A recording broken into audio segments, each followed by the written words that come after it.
साहेब नाशिकच्या जागेवरती निर्णय घेण्यासाठी इतका विलंब का होतोय? आपल्याला काय कारण वाटतात?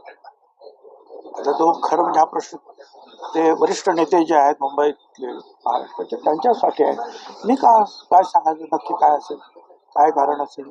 काही लोकांना इथे असं वाटत असेल की आपण भुजबळांचं काम केलं तर मग पुढे आमदार केला मराठा समाज आमच्या विरुद्ध जाईल का, हा ही अडचण असू शकते. काही लोकांना असं वाटेल मी इथं उभं राहिलो तर इतर ठिकाणी मराठा समाज नाराज होईल का, असू मग सांगितलं त्याचं उत्तर मी काय.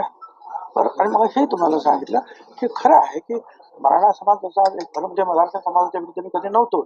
आता सुद्धा इथे जे आहेत आमच्या भगिनी त्याच्यामध्ये अनेक मराठा आहेत काय? आम्ही त्यांच्या विरुद्ध नव्हतो. आमचं म्हणणं एवढं होतं की वेगळं आरक्षण द्या, आणि तो माझा मुद्दा जो आहे वेगळं आरक्षण त्याप्रमाणे दिलंय, त्याप्रमाणे दिलं. आणि प्रत्येक नेता जो आहे प्रत्येक पक्षाचा हेच सांगत आला, ते पवार साहेब असतील नाही तर आणखी काँग्रेसचे असतील नाही तर आमचे असतील,